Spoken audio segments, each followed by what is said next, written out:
Bonjour. Alors nous sommes dimanche, le dimanche de la solennité de l'Ascension du Seigneur. Vous savez, avant de quitter ses disciples, Jésus les charge d'être ses témoins jusqu'au bout du monde. C'est vraiment au cœur de cette mission qu'ils reconnaîtront sa nouvelle façon d'être présents à eux et à nous-mêmes, par le fait même. Alors aujourd'hui, nous allons développer à travers un PowerPoint l'ascension avec les auteurs suivants. Francesco F. Carvajal et Noël Caisson.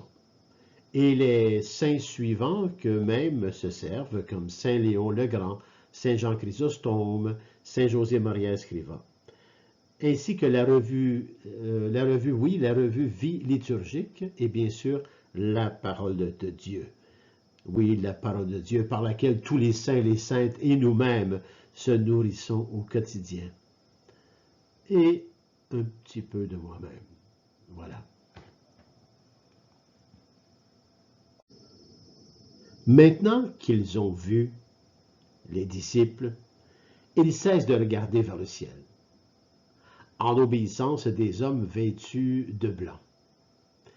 L'ascension du Seigneur Jésus nous fait vraiment entrer au début du temps de l'absence, comme dirait la revue Vie liturgique.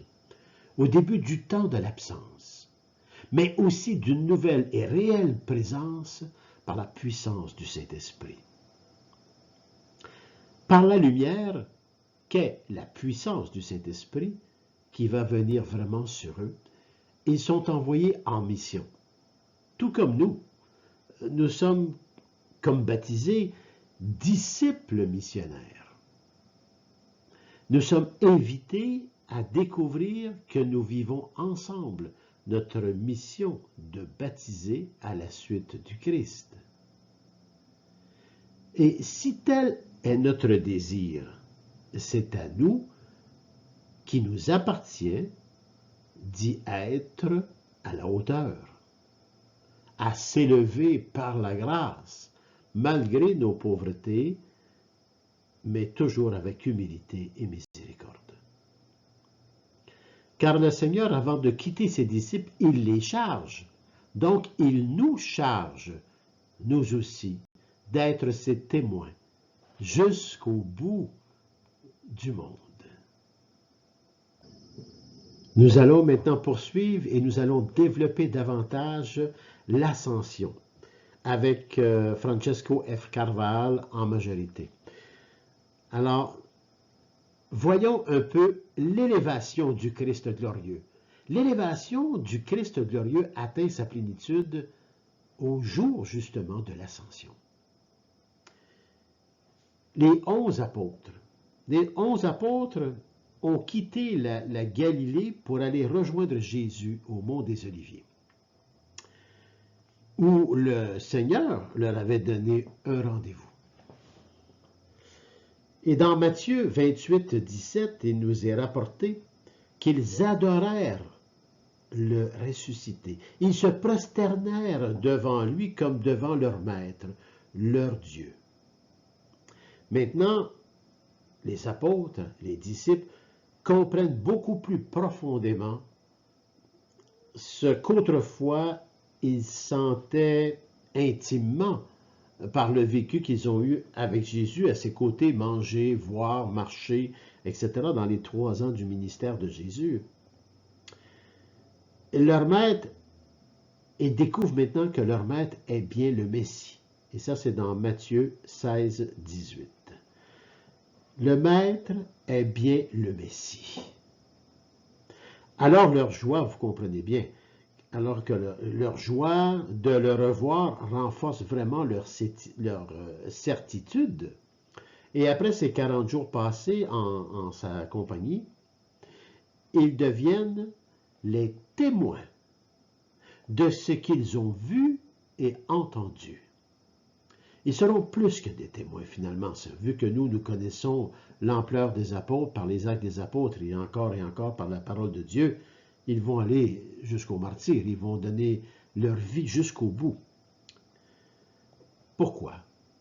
Parce que le Saint-Esprit les confirme dans la connaissance de la doctrine de Jésus et leur en donne la pleine compréhension.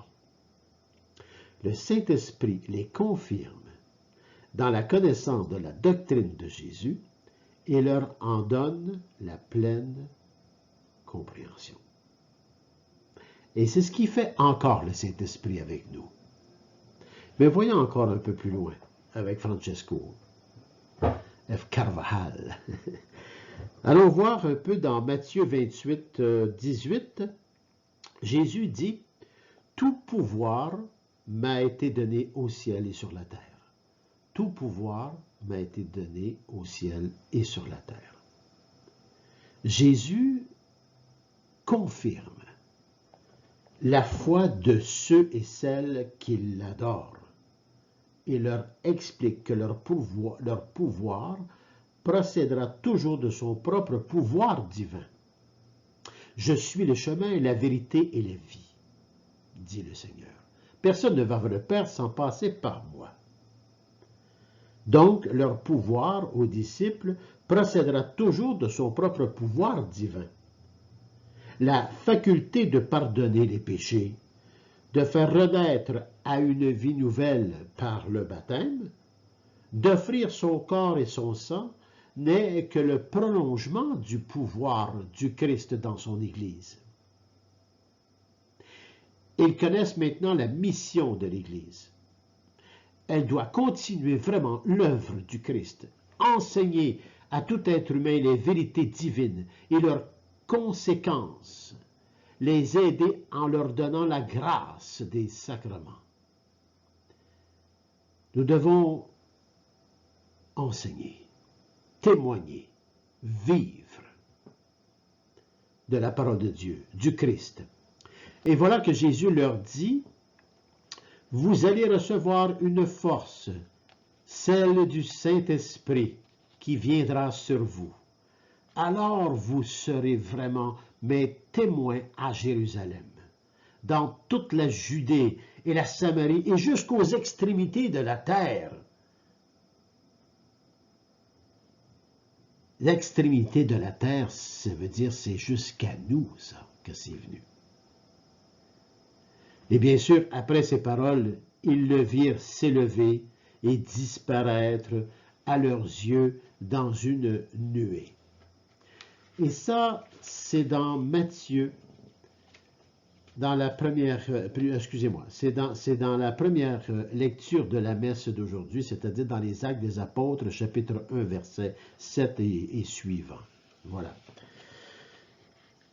Les apôtres, en voyant cela, en vivant cette expérience, ils restent figés. Imaginez, moi-même et nous-mêmes, sûrement, nous aurions resté comme, waouh, qu'est-ce qui se passe exactement? Ils voient même Jésus les bénir une dernière fois et disparaître dans cette nuée qui le cacha à leurs yeux. Cette nuée. C'était la nuée, justement, qui manifestait la présence de Dieu. La nuée qui manifeste la présence de Dieu, et ça c'est dans Luc 9, verset 34, qui nous parle de cela.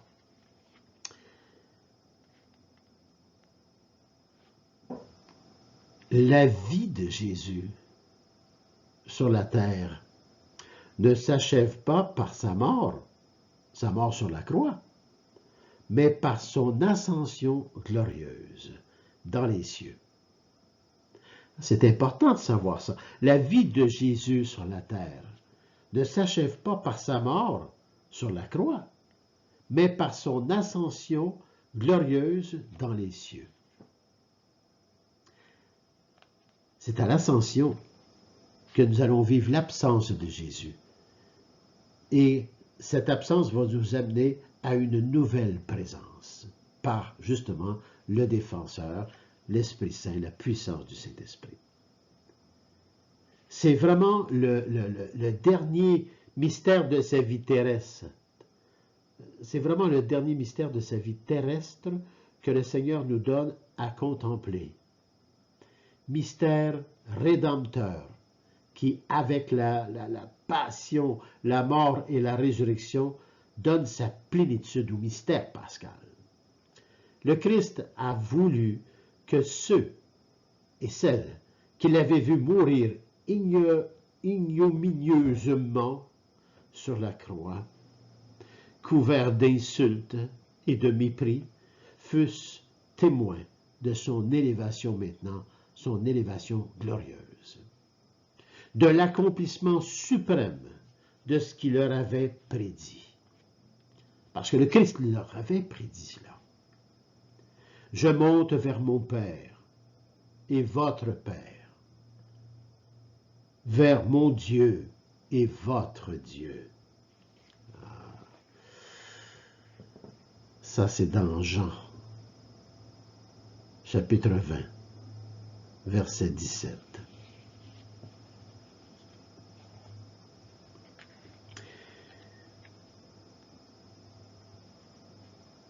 C'est vraiment impressionnant de lire la parole de Dieu jusqu'à voir le Christ, comment il ne s'est jamais démenti dans son enseignement.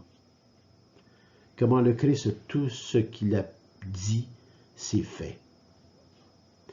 Maintenant, c'est pour cette raison d'ailleurs que maintenant les apôtres se rappellent aussi toutes ces autres paroles restées un petit peu obscures à l'époque. Parce qu'ils ne comprenaient pas tout à fait ce que Jésus leur disait. Je ne serai plus, lorsqu'il leur disait aussi, je ne serai plus dans le monde, mais eux seront dans le monde alors que je vais vers toi, Père Saint. Vers toi, Père Saint. Ça, c'est dans Jean 17, le verset 11. Je ne serai plus dans le monde, mais eux seront dans le monde alors que je vais vers toi, Père Saint. Jésus, probablement, qui était en prière. Alors, vous voyez, ces choses de l'ascension, nous les voyons aussi dans le rosaire. Je pense que c'est dans le deuxième mystère glorieux du rosaire que nous, les chrétiens, chrétiennes, on prend l'habitude de contempler l'ascension du Seigneur aux cieux. Jésus est allé au Père. 2 anges vêtus de blanc s'approchent pour nous dire « Hommes de Galilée, pourquoi restez-vous ainsi à regarder le ciel ?» Dans l'Acte des Apôtres, chapitre 1, verset 11.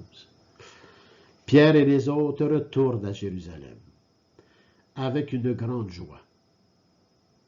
Il est juste que la sainte humanité du Christ reçoive l'hommage, la louange et l'adoration de toutes les hiérarchies des anges et de toutes les légions des bienheureux dans la gloire du Père.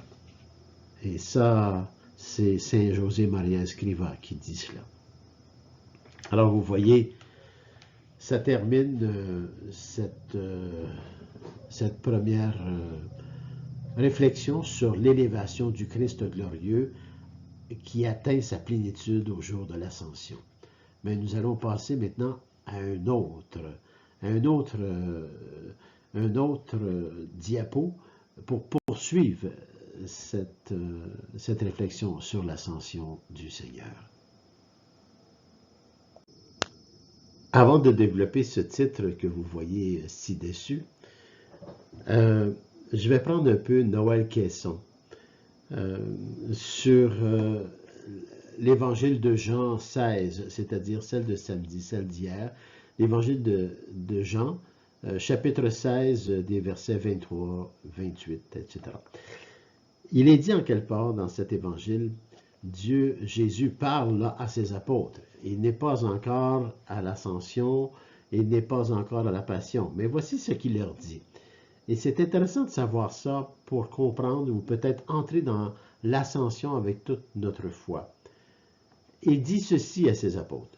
L'heure vient où je ne vous parlerai plus en parabole, mais où je vous entretiendrai ouvertement du Père. Ce jour-là, vous demanderez en mon nom. Et je ne vous dis pas que je prierai le Père pour vous, car le Père lui-même vous aime. Parce que vous m'avez donné, parce que vous m'avez aimé, et que vous avez cru que je suis sorti d'auprès de Dieu. Comment les apôtres pouvaient-ils comprendre cette phrase? Ça prenait l'ascension pour saisir toutes les paroles que Jésus a pu leur donner et l'enseignement. Dans le fond, que veulent dire ces mots que nous venons d'entendre? Finalement, avec l'ascension, j'ai l'impression que c'est vraiment l'abolition des distances entre Dieu et les croyants. Il y a une communication directe qui vient du côté de Dieu, d'une attitude d'amour. Lorsque Jésus dit « Le Père lui-même vous aime », et du côté de l'homme, d'une attitude de foi et d'amour, parce que vous m'avez aimé et que vous avez cru. Les apôtres, c'est ce qu'ils sont en train de vivre à l'ascension, avec nous. Entre l'univers invisible et l'univers visible, il n'y a pas de mur. De la terre montent sans cesse des prières, de l'amour, de la foi. Du ciel descendent sans cesse des grâces pour chacun et chacune de nous, des paroles divines, de l'amour. Dieu est amour. Et encore dans Jean 16, chapitre 16, toujours dans 23 et suivant, Jean nous rapporte que Jésus disait à ses apôtres, « Je suis sorti du Père et venu dans le monde. Maintenant, je quitte le monde et je vais au Père. » L'ascension. Oui, c'est bien Jésus, le Christ, qui est vraiment la communication entre ces deux mondes. Le monde divin, le monde de la terre, qui ne sont pas clos l'un à l'autre, puisque nous sommes de la création de Dieu. Il est venu, le Christ, de ce monde invisible, ce monde divin, ce monde céleste, qui nous enveloppe de toute façon, de toutes parts. Il est venu nous révéler ce monde qui est déjà en nous, mais que nous avions perdu par le péché originel. Il nous l'a vraiment révélé. Il a dévoilé ce qui était caché en Dieu. Et tout se résume en un seul mot. Dieu aime.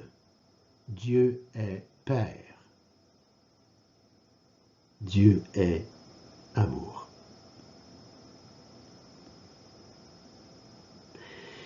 Le Christ est retourné à ce monde invisible, ce monde divin, ce monde céleste, à ce monde où l'amour est roi, à ce monde où l'amour rend heureux, à ce monde où les relations entre les personnes sont totalement satisfaisantes et réussies et parfaites. Allons-nous boire de temps en temps à cette source d'amour, chacun et chacune de nous? Allons-nous boire de temps en temps à cette source d'amour? Question de Noël Caisson. Noël Caisson est un auteur exceptionnel aussi sur la parole de Dieu. Parce que Jésus dit, demandez et vous recevrez, afin que votre joie soit complète. Mais demander veut dire aussi s'adonner à la prière. La prière est la source de joie. La prière est la source d'épanouissement. C'est une source d'équilibre pour chacun et chacune de nous. C'est le fil conducteur. C'est le fil conducteur à la communication par excellence, le Christ, qui est la communication entre nous et le Père par la puissance du Saint-Esprit. Vous savez, chez nous, l'Occident n'a-t-il pas justement à revenir à cette source de la foi, de l'espérance et de l'amour par la prière? Priez. Passez du temps à la contemplation, au repos de Dieu.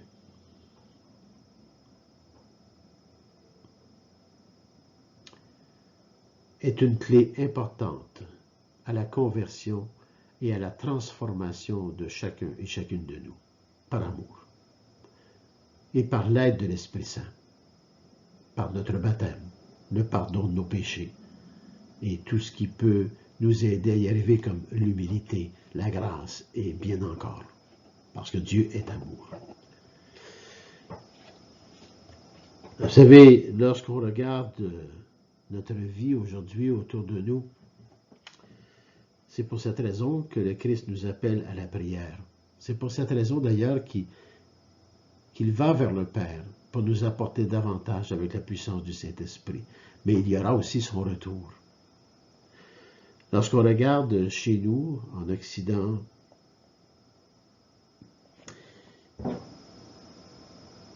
il y a comme une forme de dégoût de nos vies.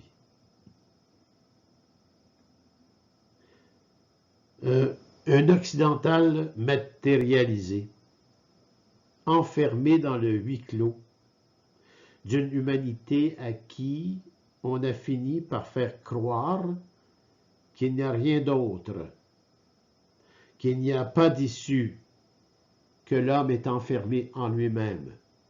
Ça, c'est à travers différentes illusions que nous vivons.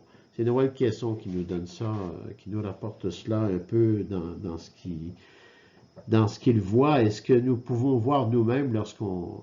Mais en même temps, quelle espérance! Mais non, absolument pas. Il y a une ouverture. Il y a vraiment un monde divin. Il est là, il est tout proche, il est près de toi, il est près de nous, il est en nous. Et il nous enveloppe de toutes parts. La porte d'entrée est la prière. La prière nous introduit à ce monde divin. La contemplation, le silence, le repos en Dieu. Impossible d'en faire l'expérience, dit Noël Caisson, pour les autres. Il faut y rentrer soi-même. Priez afin que votre joie soit complète. C'est une parenthèse que je vous fais parce que nous sommes dans ce dimanche de l'Ascension. L'Ascension, le Christ savait très bien ce qu'il faisait. Il était vraiment du Père, et du Père, il est le Fils unique qui s'est incarné en nous. Il n'a rien retenu de ce qu'il était, comme la parole de Dieu dit. Il est entré en ce monde. Il nous a fait un enseignement de sa propre vie. Il a tout donné. Il avait notre humanité. Il a eu faim, il a eu chaud, il a été fatigué. Il a même parfois, imaginez, ça ressemble des fois un peu à ça, perdu impatience. Il a eu vécu des impatiences lorsqu'il a vendu les vendeurs du temple avec le fouet, ou encore lorsqu'il parle à ses apôtres, il gagne d'incrédules. Vous n'avez pas encore compris. Alors voyez-vous, tous ces petits moments d'humanité qui étaient reliés à cette divinité pour essayer de nous faire comprendre que nous sommes de cette divinité et qu'il est le chemin, la vérité et la vie. Alors l'ascension du Seigneur ne nous encourage-t-elle pas justement à désirer le rejoindre au ciel? Alors ça, c'est ce que nous allons voir avec Francisco F. Carvajal et des saints comme Saint Léon le Grand, etc. Alors, l'ascension est vraiment une motivation surnaturelle et spirituelle. L'ascension nous amène dans ses pas. Saint Léon le Grand disait ceci: « Aujourd'hui, non seulement nous avons été constitués possesseurs du paradis, mais encore, avec le Christ, nous nous sommes élevés mystiquement et réellement au plus haut des cieux. » Et nous avons obtenu par le Christ une grâce plus ineffable que celle que nous avions perdue. Le Christ est vraiment venu racheter l'humanité. La contemplation de l'ascension du Seigneur ne fortifie-t-elle pas notre espérance d'atteindre le ciel?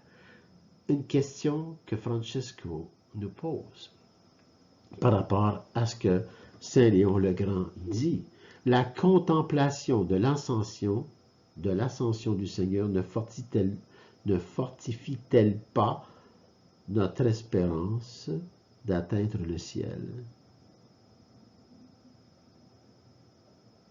Ne nous pousse-t-elle pas à lever constamment notre cœur vers Dieu? Élevons notre cœur, comme nous invite à le faire justement la préface de la messe. J'espère en toi, Seigneur, car tu es allé nous préparer une demeure. Nous voyons ça dans Jean 14, verset 2.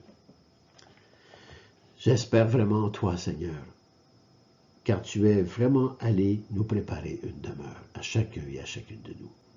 Tu l'as dit à tes apôtres, et tout ce que tu as dit à tes apôtres, tu nous le dis à nous aussi. Au royaume des cieux, le Seigneur vit dans son corps glorifié, marqué des traces de la passion, des blessures que Thomas a pu contempler même. Rappelez-vous. Ça, nous voyons ça dans Apocalypse 5, 6. Au royaume des cieux, le Seigneur vit dans son corps glorifié, marqué des traces de la passion, des blessures, marquées par les traces de sa passion. Ce sont des blessures que Thomas a pu contempler et qui sont le signe justement de notre salut à chacun et à chacune de nous. La très sainte humanité du Seigneur a déjà dans le ciel son lieu naturel. Lui qui a donné sa vie pour chacun et chacune de nous et nous attend là-bas. Et nous prépare une demeure. Parce qu'il est le chemin, la vérité et la vie, et que personne ne va le Père sans passer par lui. Le Christ nous attend. Nous vivons déjà comme des citoyens du ciel, tout en étant pleinement citoyens de la terre au milieu des difficultés, des injustices et des incompréhensions ou des perceptions que j'ajoute, mais aussi plein de la joie et de la sérénité de qui se sait se savoir l'enfant bien-aimé de Dieu. Je me sais aimé de Dieu. Saint José Maria Escrivá disait, si malgré tout, l'ascension de Jésus au ciel nous laisse dans l'âme un arrière-goût d'amertume et de tristesse, accourons tout de suite à sa mère, Marie, comme le firent les apôtres. Ils retournèrent alors à Jérusalem et ils priaient d'un seul cœur avec Marie, mère de Jésus. Il faut se rappeler de cela. Ils ont retourné à Jérusalem, vers Marie, mère de Jésus. Et ça, c'est justement ce que nous allons vivre toute la semaine. Lundi, mardi, mercredi, jeudi, vendredi, samedi et dimanche, la Pentecôte. Recevoir l'Esprit Saint, comme les apôtres.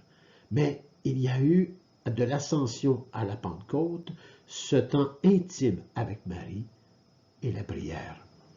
Mère de Jésus. C'est l'espérance du ciel qui illumine la vie quotidienne. Regarde les apôtres. Ils tirèrent un si grand profit de la contemplation, et ça c'est Saint Léon le Grand qui parle.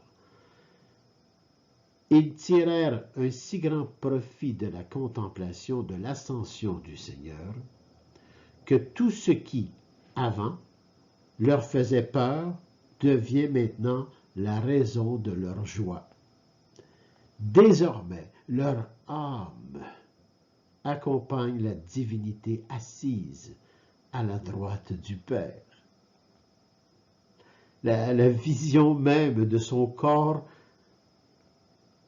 ne les empêche pas de croire, plein de foi, que le Christ ne s'est ni éloigné du Père en descendant sur terre, ni séparé de ses disciples en retournant au ciel. Saint Léon le Grand. Désormais, leur âme accompagne la divinité assise à la droite du Père par le Christ, parce qu'il est le chemin, la vérité et la vie, et que personne ne va vers le Père sans passer par lui. La vision même de son corps ne les empêche plus maintenant de croire. Une absence visuelle pour une présence plus puissante en leur cœur, plein de foi. Le Christ ne s'est pas éloigné du Père en descendant sur terre, et il ne s'est pas séparé non plus de ses disciples en retournant vers le ciel. Au contraire, il nous donne le chemin de l'unification. L'unification, Père, qu'il ne fasse qu'un comme moi je fais un avec toi. Il nous donne ce chemin d'unification. Père, Fils et Esprit, nous pouvons entrer dans cette Trinité. Cette Trinité qui n'est plus seulement qu'au ciel, mais qui est tout autour de nous et en nous, et qui nous invite à s'élever à la divinité. Voilà cette partie sur l'ascension du Seigneur. Alors, voyez-vous le titre, hein? L'ascension du Seigneur ne nous encourage-t-elle pas à désirer le rejoindre au ciel? Parce qu'il nous donne cette vie. Alors maintenant, nous allons aller vers le dernier titre de développement et pour poursuivre encore ce développement à l'ascension, qui est toute l'assise aussi de notre foi, le Christ qui s'est donné entièrement. Alors nous sommes rendus, bien sûr, l'ascension. L'ascension nous donne accès à la mission apostolique du chrétien. Être un baptisé, disciple missionnaire. Disciple missionnaire, c'est un baptisé. Un baptisé est un disciple missionnaire. Et un disciple missionnaire participe à la mission apostolique du chrétien. Mais tout ça, nous pouvons donc chercher cette force dans l'ascension du Seigneur. Le Seigneur qui nous invite et qui nous envoie à la mission. Alors, développons un peu. Regardons les actes des apôtres. Les actes des apôtres, c'est le chapitre 1. Voici, et ça dit ceci. Comme ils fixaient encore le ciel où Jésus s'en allait, voici que deux hommes en vêtements blancs se tenaient devant eux et disaient, « Galiléens, pourquoi restez-vous là à regarder vers le ciel? Jésus qui a été enlevé du milieu de vous reviendra de la même manière que vous l'avez vu s'en aller au ciel. » Dans les Actes des Apôtres, chapitre 1, verset 11. C'est un peu, des fois, lorsque je dis ça, je vais vers le mont Tabor, où est-ce que Jésus a été transfiguré, où est-ce que les apôtres avaient le goût de s'installer tellement qu'ils étaient bien. Et là, ils sont éblouis une autre fois d'une autre façon du Christ à son ascension et ennuagé avec toute cette nuage autour de lui qui disparaît tout doucement, d'où Dieu, le Père. Alors eux, ils sont encore une fois face à un grand mystère qui les pousse davantage à devenir vraiment les apôtres. Alors, ils sont de nouveau face au Fils de Dieu. C'est pour ça qu'ils ont dit tantôt, il est vraiment le Messie. Il est bien le Messie. Nous aussi, nous sommes invités à cela, comme les apôtres. Nous restons à la fois, bien sûr, tristes lorsqu'on se demande, lorsqu'on voit la mort du Christ, la façon dont ça s'est produit, tout comme on est triste lorsqu'on perd un membre cher de nos familles ou de nos amis, mais en même temps émerveillé de son départ du Christ. Il n'est pas facile, en réalité, de s'habituer à l'absence physique de Jésus. Combien de fois nous avons le goût, nous avons peut-être même demandé, pourquoi ne viens-tu pas t'asseoir ici à côté de moi, que nous puissions dialoguer, échanger, quelle force que ça me donnerait de te voir, puis tout ça. Qui n'a pas déjà dit cela? Je suis ému en pensant que pur comble de l'amour. S'habituer à l'absence physique de Jésus, c'est entrer justement dans sa résurrection qui est en nous et qui devient pur comble de l'amour. Il est allé jusqu'au bout. Il est à la fois parti et resté. Il est allé au ciel et il se donne à nous comme aliment dans l'hostie sainte. L'Eucharistie, qu'il a instituée et dans laquelle nous retrouvons la présence réelle du Christ, les vivres dont nous avons besoin pour être disciples missionnaires, entrer dans la mission apostolique comme chrétiens, comme croyants et croyantes. Cependant, sa parole humaine, sa manière d'agir, de regarder, de sourire et de faire le bien, bien sûr que cela nous manque. Et pourtant, nous aimerions bien, dans le fond, le contempler encore lorsqu'il s'assied à côté du puits, fatigué par l'âpreté du chemin, quand il pleure sur Lazare, quand il prie longuement, quand il a prié, quand il a pitié de la foule. Voyez-vous, on peut s'ennuyer de toutes les actions que quelqu'un a posées, une personne, de toute action bonne, toute action de Dieu, toute action de l'amour même, une manifestation de l'amour, une parole de l'amour, un geste que des personnes ont posé. On peut s'ennuyer de tout cela, on peut trouver ça dur de ne plus voir cela. Mais avec la divinité, avec cette ascension, nous sommes élevés à plus encore. Saint José Maria Escrivá dit ceci: « Il m'a toujours paru logique que la très sainte humanité de Jésus le Christ monte dans la gloire du Père. Et cela m'a toujours rempli de joie. Mais je pense aussi que cette tristesse propre au jour de l'Ascension est une marque de l'amour que nous ressentons pour Jésus, notre Seigneur. »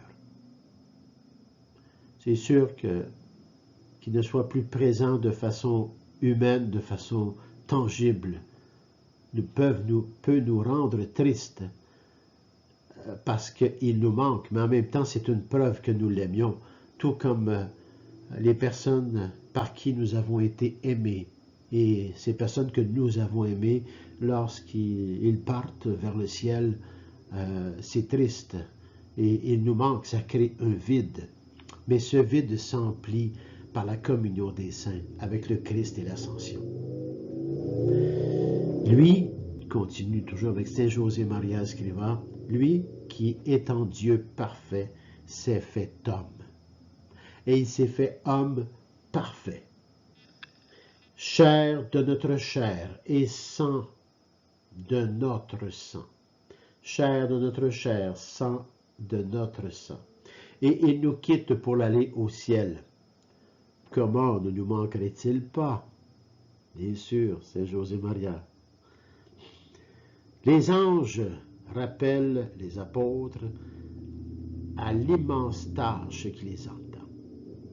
Les anges, les deux personnages blancs habillés de vêtements, rappellent les apôtres à l'immense tâche qui les attend. N'oublions pas, quand Jésus a dit à Pierre, « Pierre, sur cette pierre, je bâtirai mon Église. » C'est la tâche qui l'attendait.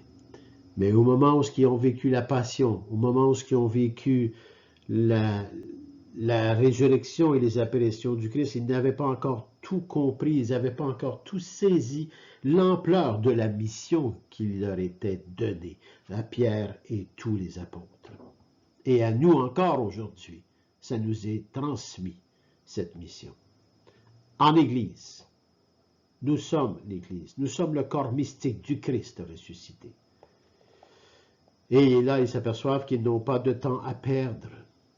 L'ascension achève la mission terrestre du Christ et marque le commencement de celle de ses disciples, de la nôtre. L'ascension vraiment achève la mission terrestre du Christ et marque le commencement de celle de ses disciples et de la nôtre aujourd'hui, comme baptisés, comme disciples missionnaires, à la mission apostolique, comme croyants et croyantes, comme chrétiens. Nous nous rappelons alors que cette prière du Seigneur à Dieu, notre Père, cette prière dans Jean 17, verset 15, « Je ne prie pas pour que tu les retires du monde, Père, de leur milieu, de leur travail, de leur famille, mais pour que tu les préserves du mal. Pour que tu les préserves du mal, de toute illusion, de tout ce qui nous enlève de Dieu par les choses terreuses de ce monde. Donne-leur cette lumière.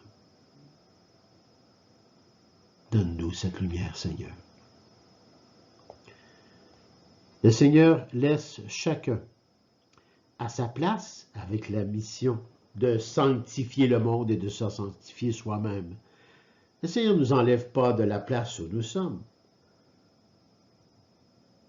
à cette mission de sanctifier, de travailler à son amélioration, afin que les âmes, les familles, les institutions servent le dessein de Dieu sur l'homme, sur l'humanité. Et ainsi, la dignité humaine sera respectée, la paix, la vraie paix, celle qui vient de l'union à Dieu, va progresser.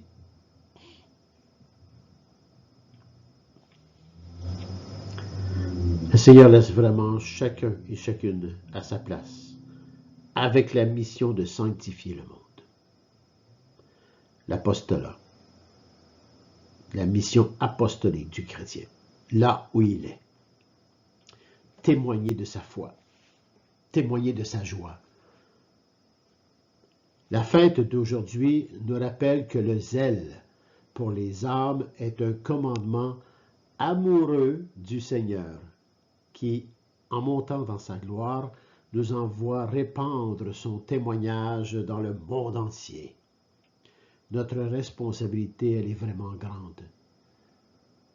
Car être témoin du Christ suppose, avant tout, d'essayer de vivre selon sa doctrine, de lutter pour que notre conduite rappelle Jésus, évoque sa figure très aimable. C'est Saint José Maria Escrivá qui écrit cela.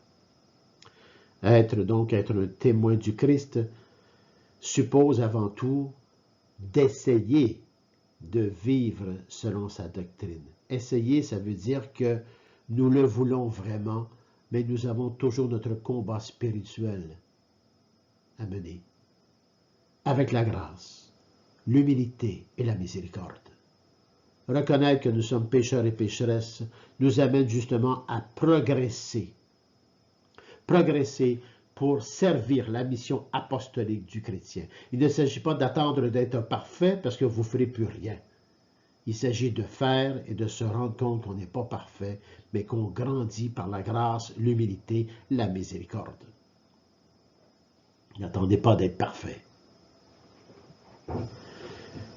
Ceux que nous côtoyons doivent voir notre loyauté, notre désir d'être sincère et travailleur, notre joie, notre lutte pour accomplir avec droiture nos devoirs quotidiens et accueillir, mon Dieu, accueillir les contrariétés de chaque jour, avec la bonne humeur des enfants de Dieu.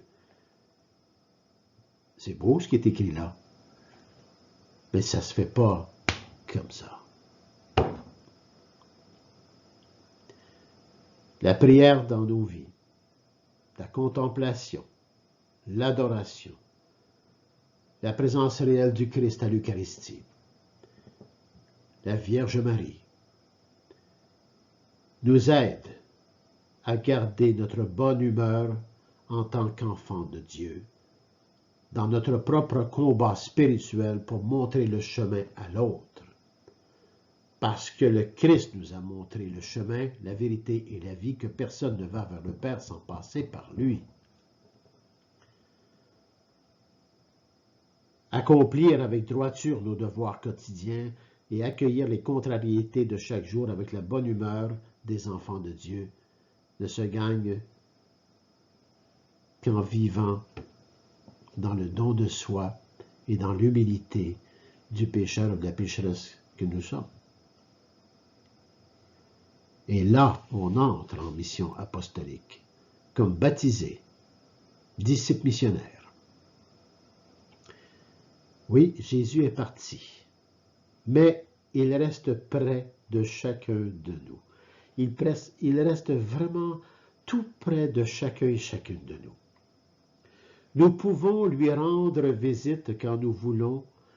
Quand on veut, on peut aller le rendre visite dans le tabernacle le plus proche, qui est peut-être à quelques centaines de mètres de là où nous vivons.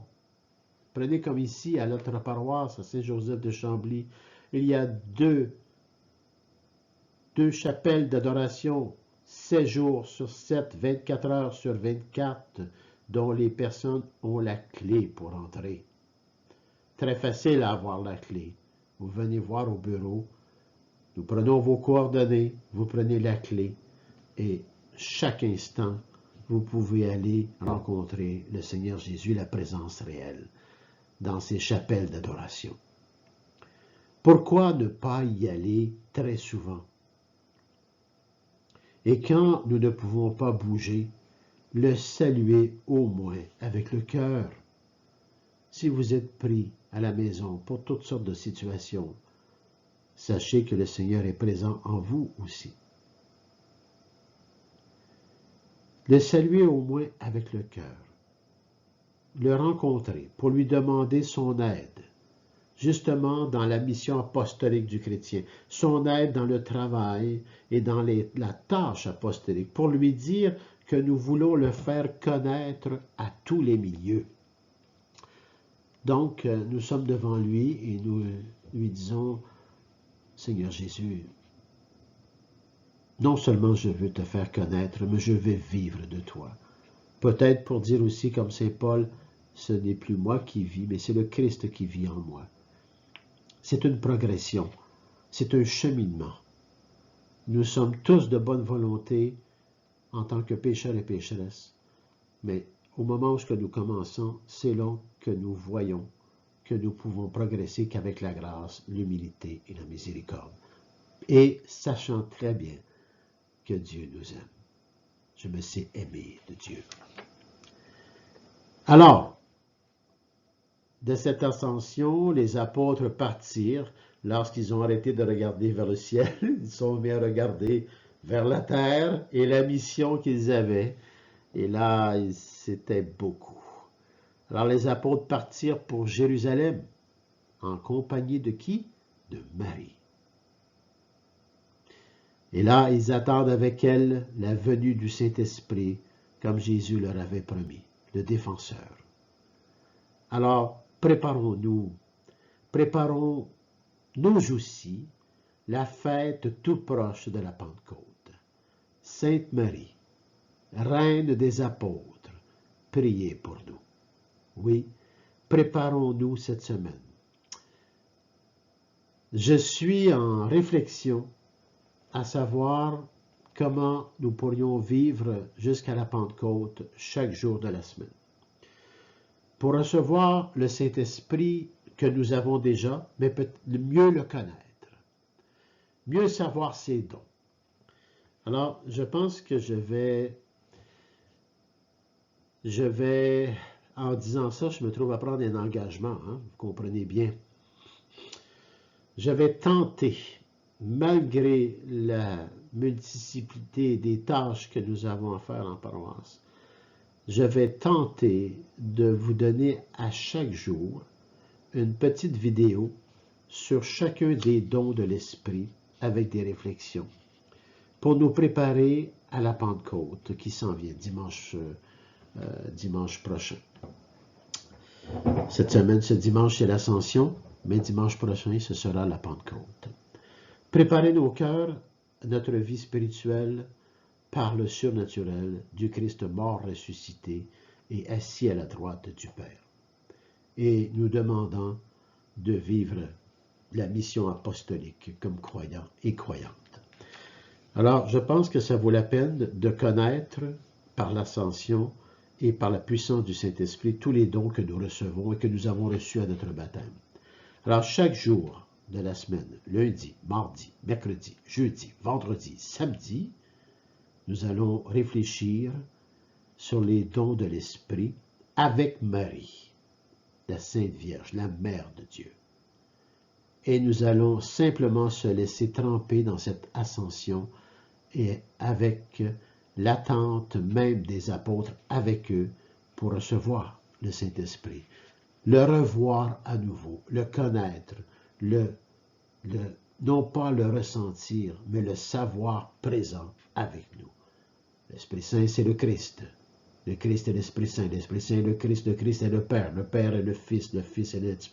C'est un Dieu, un seul et unique Dieu. Alors ça, je m'engage à vous préparer des petites vidéos à tous les jours. Par contre, il y a aussi des gens qui n'ont pas Internet et qui ne peuvent suivre un peu ces petits enseignements. Alors, je vais prendre un autre engagement. Je vais tenter de faire un espace de ces enseignements afin de les donner à tous les jours aussi de la semaine pour les personnes qui n'ont pas Internet. Ça se fera à l'église.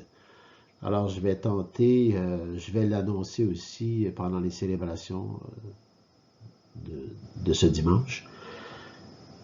De petits enseignements d'une demi-heure sur chacun des dons de l'Esprit Saint. Je dirais des alentours de 17 heures à chaque jour de la semaine. Lundi, mardi, mercredi, jeudi, vendredi, à 17 heures. Le samedi, ce sera difficile parce qu'il y a la messe à 16h30 et c'est suivi du souper spaghetti au bénéfice de la paroisse. Cependant, avec toute la nourriture que nous allons avoir eue pendant la semaine, nous serons prêts à vivre le dimanche de la Pentecôte avec tout notre cœur. Élevons notre cœur. Et avec Marie, Reine des apôtres, notre mère à chacun et à chacune de nous. Alors, écoutez bien, je vais vous envoyer des infolettres à tous les jours, mais uniquement avec le petit enseignement dedans. Il n'y aura pas autre chose dans cette infolettre. Juste le petit enseignement. Alors, bon dimanche, bonne semaine et bonne relation intime avec le Seigneur Jésus. Amen.